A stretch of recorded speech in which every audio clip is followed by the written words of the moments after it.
जी hello viewers, मैं हूं कमर चीमा।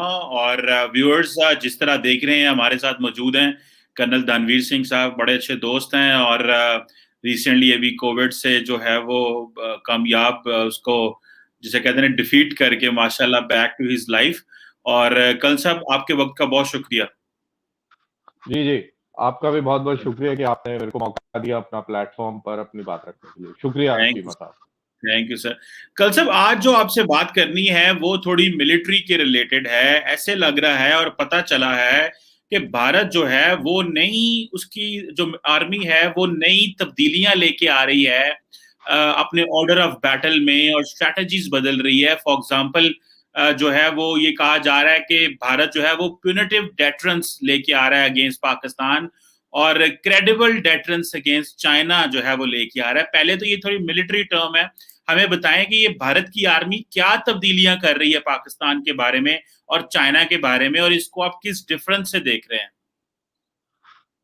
देखिए, ये सिचुएशन लद्दाख के बाद थोड़ी सी और ग्रिम हो गई है, चैलेंजिंग हो गई है।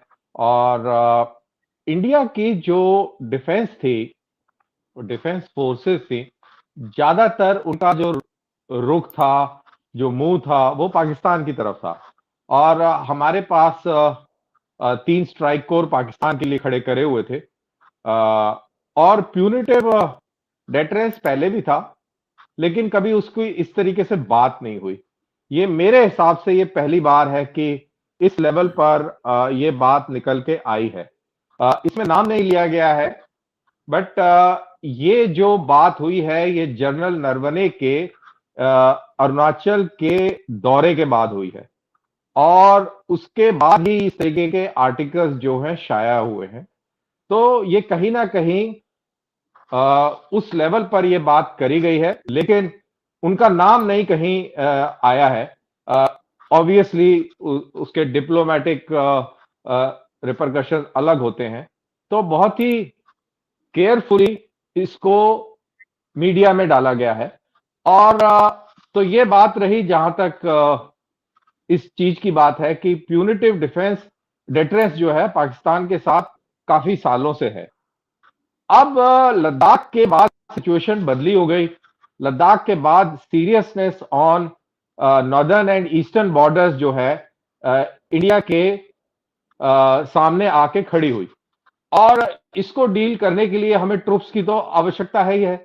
और अगर आप नक्शे को देखें तो लद्दाख में और अरुणाचल में बीच में नेपाल है, भूटान है, सिक्किम है, और बहुत बड़ा गैप है। और हमारे पास एक स्ट्राइक कोर पहले से मौजूद था पहाड़ों के लिए। हमें एक स्ट्राइक कोर और की जरूरत थी। तो हमने जो हमारे जो 3 स्ट्राइक कोर थे पाकिस्तान की तरफ, उसमें से एक स्ट्राइक कोर को हमने डुअल टास्क कर दिया। यानी कि आपकी जरूरत पड़ेगी तो आप उधर भी चले जाएंगे, और आपकी जरूरत पड़ेगी तो आप इधर भी जाएंगे। तो डुअल टास्किंग में हो गए। फिर हमारे कुछ डुअल टास्किंग फॉर्मेशन भी हैं, और ये एक अलग एक कहानी है। इसके अलावा जनरल बिपिन रावत जब सेना अध्यक्ष थे, चीफ थे, तब इन्होंने इंटीग्रेटेड बैटल ग्रुप्स की बात करी थी, जो स्टैंडर्ड जो आर्मी के डिविजन्स हैं उनको तोड़कर और उनको उनके जो ब्रिगेड्स हैं उनको बैटल इंटीग्रेटेड बैटल ग्रुप्स में तब्दील करने की बात हुई थी। काफी हद तक ये तब्दीलियां लेके आ भी जा चुकी है। और ये इंटीग्रेटेड बैटल ग्रुप्स जो हैं ये हल्के होंगे, छोटे होंगे, एडमिनिस्ट्रेटिव लॉजिस्टिक्स इनका कम होगा, और ये कैपेबिलिटी बेस्ड होंगे, हम्म। काबिलियत के ऊपर ये बनेंगे। और इनकी काबिलियत के हिसाब से इनको भी कहीं भी यूज किया जा सकता है। ये सिर्फ पाकिस्तान के खिलाफ महदूद रहे ऐसा नहीं है। ये चाइना के उधर भी जा सकते हैं, या कोई और कोई टास्क हो रीजन में, या कोई इंडो पैसिफिक में सिचुएशन बनती है तो ये वहां भी जा सकते हैं। बेसिकली बहुत ही versatile kind of organisation of formation की बातें हुई, और इनमें काफी हो भी चुका है ग्राउंड पे काम। इनकी टेस्टिंग भी हो चुकी है, वैलिडेशन भी हो गया है। तो ये इस तरीके से जो है सिस्टम है वो चेंज हो रहा है जहां तक डिफेंस का सवाल है।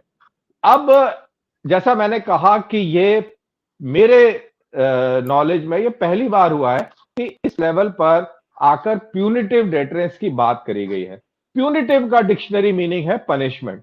तो पनिशमेंट की जब बात करते हैं तो जैसे 71 में इट वाज प्यूनिटिव डेटरेंस, 65 में it was credible deterrence. Pakistan ने भी बहुत गेन किया इलाका, और हमने भी गेन किया, और कई लोग उसको ड्रॉ मैच मानते हैं, कई लोग इंडिया की विक्ट्री मानते हैं, पाकिस्तान ऑफ कोर्स अपनी विक्ट्री मानता है। तो उसको अगर इक्वेट करें तो वो क्रेडिबल डेटरेंस में आ गया कि इंडिया ने पाकिस्तान को एक क्रेडिबली डेटर कर दिया for what ever they had desired. तो ये उस तरीके से ये कहानी है, और इसके अंदर हम ये ना भूलें कि जब हम ये प्यूनिटिव की बात कर रहे हैं तो इसमें न्यूक्लियर फैक्टर फैक्टर्ड इन है, और इसके अंदर हम इंटीग्रेटेड की जब बात कर रहे हैं तो इसके अंदर एयरफोर्स नेवी भी इन्वॉल्व है, शामिल है। सो ये एक बहुत बड़ा इसका दायरा बन जाता है when it becomes punitive, when it becomes credible deterrence. अब चाइना का इतना बड़ा लैंडमास है, इतना बड़ा मुल्क है, उसकी इकोनॉमिक पावर है, उसकी मिलिट्री पावर भी है, वो अपने आप को अमेरिका के साथ इक्वेट करता है। तो हम वहां पर प्यूनिटिव डेटरेंस नहीं कर सकते, हम चाइना को पनिश नहीं कर सकते, लेकिन चाइना को हम क्रेडिबल डेटरेंस दे सकते हैं कि आप अगर कुछ करेंगे तो हम उसका जवाब बहुत बखूबी देंगे। जैसे फॉर एग्जांपल, इंडिया अगर प्यूनिटिव डेटरेंस की बात पाकिस्तान से करता है तो पाकिस्तान भी इंडिया को क्रेडिबल डेटरेंस का चैलेंज पेश करता है। सो इट इज नॉट कि आप एकदम फ्री गो है कि आ जाओ लाला लाला, ऐसा नहीं है। सो जो सिचुएशन इंडिया और पाकिस्तान की है, from Pakistan point of view, वही सिचुएशन इंडिया और चाइना की है from when we are talking of credible and punitive. बिल्कुल सही। ये कल सब आपने इंतहाई जबरदस्त तरीके से समझाया हमें, ये प्यूनिटिव और क्रेडिबल को लेकर के। इसमें मैं थोड़ी चीजें डिस्कस करना चाहता हूँ। फॉर एग्जांपल, आपने जो इंटीग्रेटेड फॉर्मेशंस की बात होती है, जब भारत ने कोल्ड स्टार डॉक्ट्रिन इंट्रोड्यूस कराई थी तो उस वक्त हमने सुना था जी के इंटीग्रेटेड बैटल ग्रुप्स की जो बात है वो सामने आई थी कि जी 20-20 हजार के जो ना, वो जैसे इस दफा आप ये बात कर रहे हैं कि हम कोर लेवल का रिस्पांस नहीं देंगे, इंटीग्रेटेड फॉर्मेशन होंगी, और इंटीग्रेटेड फॉर्मेशन को आप एयरफोर्स नेवी और इन चीजों से लिंक कर रहे हैं।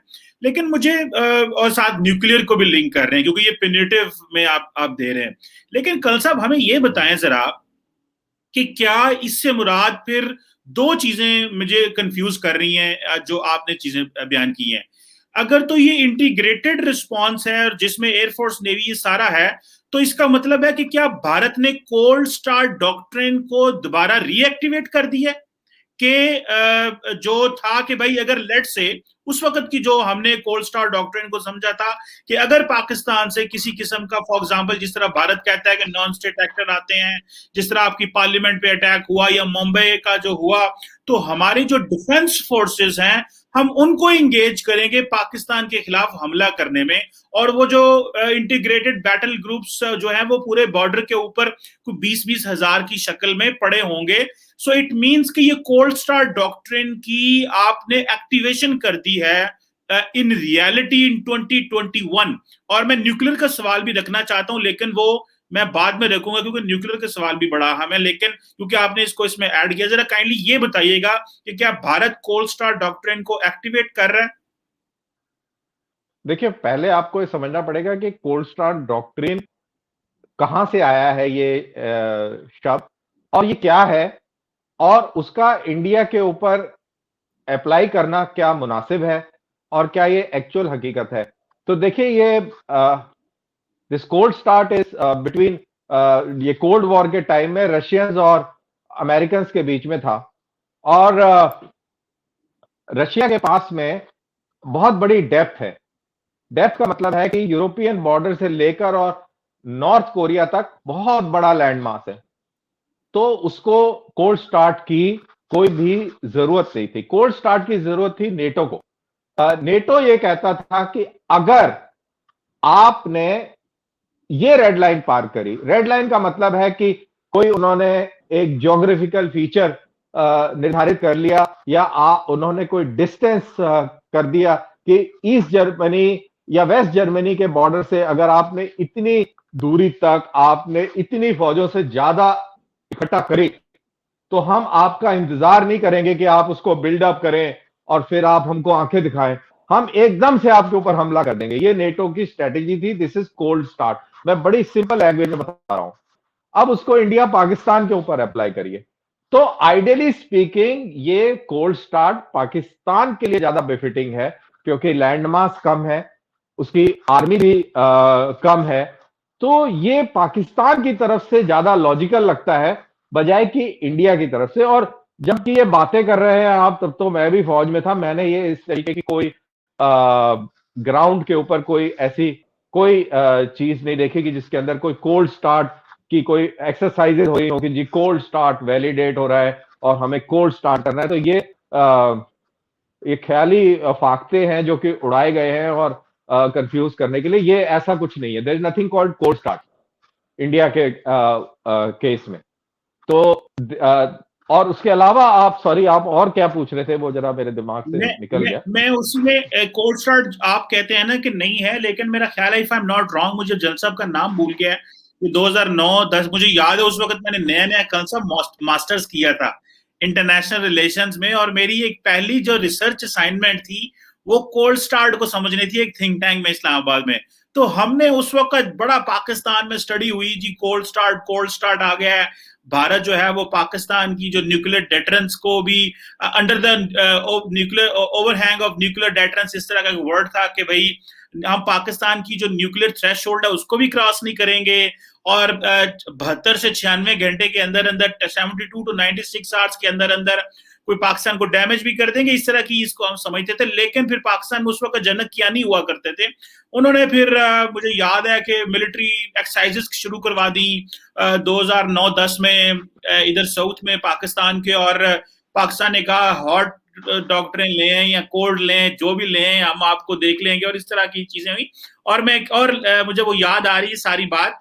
तो उन्होंने ये बड़ी खूबसूरत बात की जनरल कियानी ने उस वक्त, उन्होंने कहा कि उसने ये कहा कि भाई जब दुश्मन के पास कैपेबिलिटी हो, जो बड़ी अहम बात थी उसकी कल साहब, उसने कहा कि जब दुश्मन के पास कैपेबिलिटी हो तो उसकी जो इंटेंशन है वो ओवरनाइट बदल सकती है।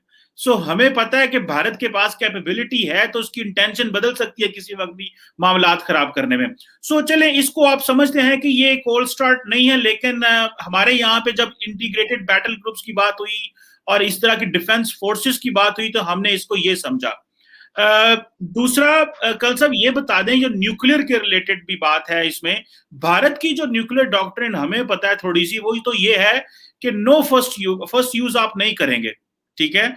तो फिर इसका जब आप प्यूनिटिव डेटरेंस की बात कर रहे हैं, आप कह रहे हैं कि हमने पनिश करना है, तो इसमें जिस तरह के फॉर एग्जांपल जो नरेंद्र मोदी साहब ने एक एनवायरनमेंट बनाया कि पाकिस्तान में अगर लेट्स से वहां पे कश्मीर में कुछ हुआ तो स्ट्राइक कर दी, और ये जो आप इसको पनिशमेंट कह रहे हैं, तो फिर क्या भारत पहले न्यूक्लियर भी स्ट्राइक कर सकता है in case that kind of a situation emerges? आप इसको कैसे एनालाइज करेंगे? जी जी जी, पहले तो मैं एक चीज क्लियर करूं कि जो इंटीग्रेटेड बैटल ग्रुप है ये सिर्फ 2 साल पहले बने हैं, इसको ज्यादा टाइम नहीं हुआ, ये बहुत पुरानी कोई बात नहीं। क्यानी क्यूनी साहब के टाइम की बात नहीं, तब तो हम भी फौज में थे और क्यानी साहब को बड़ा क्लोजली हम वॉच करा करते थे। और मैं क्यानी साहब की ही बात से आपकी बात का जवाब देता हूं कि अगर दुश्मन के पास काबिलियत है तो उसकी नीयत कब बदली हो जाए ये आप कह नहीं सकते। तो जहां तक न्यूक्लियर नो फर्स्ट यूज की बात है, ये एक डॉक्यूमेंट है, ये एक इंटरनेशनल ऑडियंस के लिए है कि भाई ये हमारी नीयत है और ये है।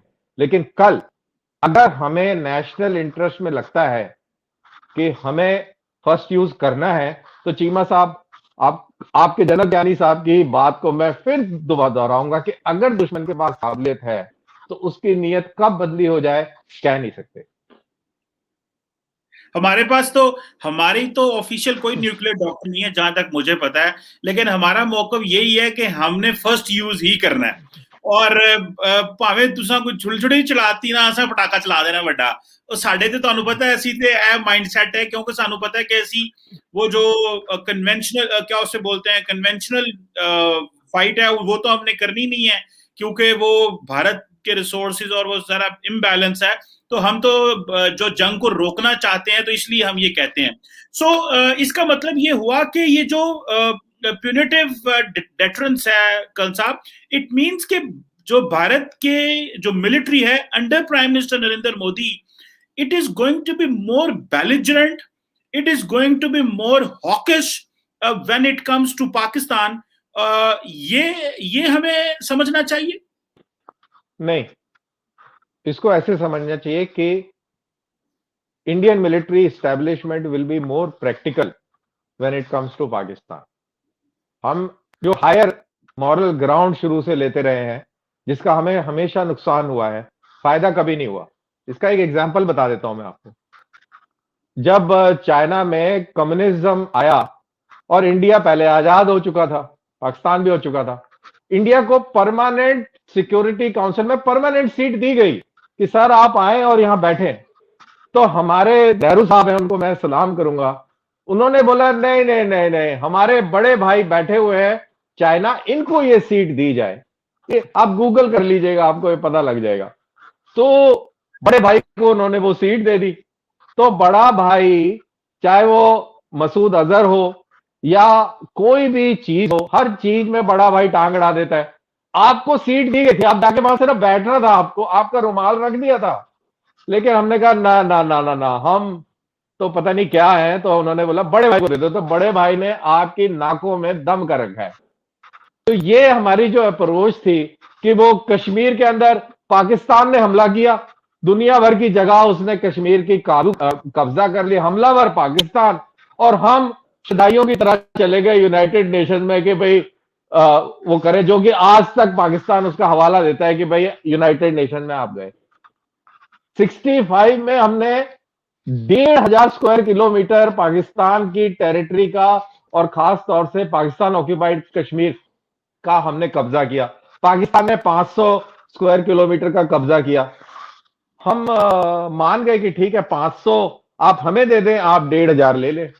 तो मेरा, और 71 में बांग्लादेश आजाद कराने चले गए, और भाई लाहौर और इस्लामाबाद की तरफ जाते बांग्लादेश भी आजाद हो जाता और बाकी आपकी प्रॉब्लम्स भी दूर हो जाती। माफ कीजिएगा, मतलब मैं बिल्कुल एज ए इंडियन बोल रहा हूँ, please don't mind. I am sorry, because आप मेरे फ्रेंड भी हैं, you are my friend also, तो आई डोंट वांट कि आपकी कोई फीलिंग हर्ट हो। मैं तो की जवाब दे रहा है। वो आई डोंट वांट कि आपको भी मतलब बुरा ना लगे, लेकिन मैं एक बिल्कुल वो बता रहा हूँ कि हम लोग इस तरीके से, यार आप ईस्ट पाकिस्तान में चले गए, आपको इधर जाना चाहिए था, ये तो ईस्ट पाकिस्तान तो वैसे ही आजाद हो जाना था। तो कहने का मतलब है कि ये हमारी जो अप्रोचेस रही हैं वो बड़ी इम्प्रैक्टिकल अप्रोच रही है। और मेरे को लगता है कि मोदी साहब के आने के बाद में नजरिया प्रैक्टिकल हुआ है और थोड़ा सा एग्रेसिव भी हुआ है। I agree with you, but I will not use those terms belligerent और वगैरह वगैरह, बट एग्रेसिव पोस्चरिंग हुई है, इसमें कोई दो राय नहीं है। और उसका पॉलिटिकल रीजन भी है, डेमोक्रेटिक रीजन भी है कि ऐसा क्यों हुआ है, वो आप भी समझते हैं। बिल्कुल ठीक है, वो जारी बात है। नरेंद्र मोदी के दौर में ये भी कहा जा रहा है कि जो आर्मी है वो पॉलिटिसाइज होगी, और ये मैं नहीं कह रहा, ये इंडिया के लोग ही कह रहे हैं। चले वो एक और तरह, इसीलिए ये जो मेरा ख्याल है कि जो इंडियन आर्मी है वो वही गोल्स अचीव करना चाहती है जो नरेंद्र मोदी को पॉलिटिकली फायदा दें। लेकिन कल साहब, आखिरी सवाल मैं आपसे करना चाहता हूं for my understanding and knowledge, कि एक तरफ आप ये प्यूनिटिव डेटरेंस और क्रेडिबल डेटरेंस की बात कर रहे हैं, दूसरी तरफ ये जो भारत जो है वो लीज पे ड्रोन ले रहा है इसराइल से। मतलब ये फर्स्ट टाइम आपकी आर्मी कर रही है कि लीज पे ड्रोन ले लिए, मतलब एडी केड़ी आग लगी सी। और दूसरा ये है कि चाइना पे वो कह रहे हैं कि 2 आ रहे हैं चाइनीज, वो एलएसी पे हम लगाएंगे, लेकिन वो जरूरी तो नहीं वो एलएसी पे है, वो एलओसी पे भी आ सकते हैं, इसकी तो कोई गारंटी नहीं है। सो इट मीन्स के इंडिया जो है वो कहीं ना कहीं 2 फ्रंट वॉर से परेशान जरूर है कि ड्रोन लो उधर के लिए और इस्तेमाल हो सकते हैं इधर भी। ये कोई किसी ने पूछना तो नहीं है आपसे कि तुसी कितने चलाते हो पैना? नहीं, वो तो आपकी बात सही है, क्योंकि वही है कि दुश्मन के पास काबिलियत हो तो वो कहीं भी नियत बदली कर सकता है, कहीं भी इस्तेमाल हाँ। कर सकता है। कैनी साहब का मेरे को ये डायलॉग बहुत ही जॉयस्टिक पसंद आ। जॉयस्टिक जॉयस्टिक इधर दी बजाय इंज कर दो। नहीं नहीं नहीं, वो देखिए, वो आपके पास में एक टूल है, एक टूल है, और वो टूल का इस्तेमाल कैसे करना है। इट इज जस्ट लाइक कि F-16 जो है वो रशियंस के खिलाफ लिए थे पाकिस्तान ने, लेकिन ऐसा तो नहीं है कि कल पाकिस्तान के ऊपर जंग हो तो वो F-16 इस्तेमाल ही नहीं करेगा जी, वो कहते रशियंस आएंगे तो फिर हम उनसे लड़ेंगे, ऐसा नहीं है। जहां तक लीज का सवाल है चीमा साहब, हम कई सालों से इक्विपमेंट लीज पे ले रहे हैं। रशिया से हमने 20 साल पहले INS चक्रा करके एक न्यूक्लियर सबमरीन लीज पे लिया था, और लीज पे लेने की हमारा जो रिवायत है ये पुरानी है। अभी प्रेडेटर ड्रोन लिए हैं, सी गार्डियन प्रेडेटर ड्रोन अमेरिका से, वो भी लीज पर लिए हैं। और अभी ये इतना ही नहीं है, हम कई सारा इक्विपमेंट जो है वो लीज पर लेना चाह रहे हैं, क्योंकि हमारी रिक्वायरमेंट ज्यादा है, बजट कम है, और बजट हमें ज्यादा मिल नहीं सकता, बिकॉज इंडियन स्टेट को और भी चीजें भी देखनी है, सब डिफेंस की तरफ नहीं लगा सकते हम। और हमारा जो बजट है वो 1962 की वॉर से पहले जो हमारा जीडीपी पे बजट था वो उस हालात पर पहुंचा हुआ है, 1.5% ऑफ द जीडीपी। इतना हमारा बुरा हाल तो कभी नहीं हुआ जितना कि अभी हो रखा है। और अभी ये हालत है कि हमने यूटिलिटी हेलीकॉप्टर भी हमने सोचा है कि हम उनको लीज पे लें, क्योंकि हम उनको खरीदने की कैपेबिलिटी नहीं रखते, काबिलियत नहीं रखते, क्योंकि हमें और हायर प्लेटफॉर्म्स पे इन्वेस्टमेंट करनी है। तो लाइकवाइज जो ये यूएवी की बात है, ये यूएवी भी हम जो है लीज पर ले रहे हैं, और ये LAC के लिए जो आया है न्यूज़पेपर्स में कि LAC की निगरानी के लिए है, तो वो LAC की निगरानी के लिए। लेकिन आप सही कह रहे हैं कि अगर उसकी जरूरत पड़ेगी और ऐसा फील होगा तो वो उधर भी जा सकते हैं। उसमें कोई, जब तक वो LOC क्रॉस ना करे और वो इस तरीके की खिलाफ वर्जी ना करे, तो मेरे ख्याल से वो कोई इशू नहीं है। That's okay. What do you से? चलें, जारी बात है कि आपका मुल्क है, आपके पैसे लग रहे हैं, और वैसे भी मैं आपकी बात से एग्री करता हूँ कि आपका इक्विपमेंट काफी आउटडेटेड हो गया। रिसेंटली हमने अक्सर देखा है कि कोई ना कोई जो इंडियन एयरफोर्स के जहाज हैं वो गिरते रहते हैं, MiG-21, और कहीं जो फौजी भी हैं वो भी जान से चले गए। तो जारी बात है हमारे डेवलपिंग कंट्रीज का ये प्रॉब्लम रहता है कि और जिन्होंने पंजाबी कहते हैं ना, चादर इधरों खिंचने हैं इधरों नंगे हो जाने हैं, जो उधरों खिंचने हैं इधरों नंगे हो जाने हैं। तो ये डिफेंस में, इकोनॉमी में हमें ये महंगे कारोबार सूट तो नहीं करते हम सबको, लेकिन हालात इस तरह के बन चुके हैं कि अब हमें भी इसी तरह डिफेंस पे इतना लगाना पड़ता है, आपको भी लगाना पड़ता है। लेट्स होप कि थिंग्स गेट बेटर। और लेकिन ये जो प्यूनिटिव डॉक्ट्रिन है ना, तो डेटरेंस है, ये कोई चंद चढ़ाएगी मैं दस रहा कम, एक कम ठंडा होने वाला नहीं है। ये मोदी साहब सानू के और पासे लेके जा रहे हैं। नहीं, रब ना करे कि किसी पासे पुठे पासे असी जाइए। जी एंड जी। आप बिल्कुल सही कह रहे हैं कि हम लोग गरीब मुल्क हैं, और हाँ एक तरफ से चादर खींचते तो दूसरी तरफ से नंगे हो जाते हैं, और उधर को हाँ। ढकते हैं तो किधर और से नंगे हो जाते हैं। तो ये आप बिल्कुल सही कह रहे हैं। और हमारी जो अभी आपने कोरोना में देखा कि इंडिया के अंदर जो हेल्थ इंफ्रास्ट्रक्चर है कितना कितना वांटेड था, कितना कमजोर था। इसी तरह हमारा एजुकेशन सेक्टर कितना कमजोर है। तो ये सारी चीजें जो हैं ये किसी कॉस्ट पर आती हैं, और अगर इसी तरीके से हम डिफेंस पर खर्चा करते रहे तो चाइना के पास तो डीप पॉकेट है जी, उसके पास तो बहुत पैसा है, तो वो तो टॉमी पाल सकता है। जहां तक मेरा और आपका सवाल है, हमारे लिए टॉमी जो है वो बड़ा महंगा शौक हो जाता है। लेकिन हाँ टॉमी नु पालना पै रहा है, तो चलो कोई नहीं, जो भी है, हाँ। चल ये मुल्क चल की कोई नहीं। किस्मत है। बस अल्लाह मेहरबानी फरमाए, वहां पे भी कोविड बेहतर हो हर जगह और चीजें नॉर्मल हो। Thank you very much colonel Danveer Singh साहब for making us understand this new strategies of Indian army for Pakistan and China. Thank you sir. Welcome welcome.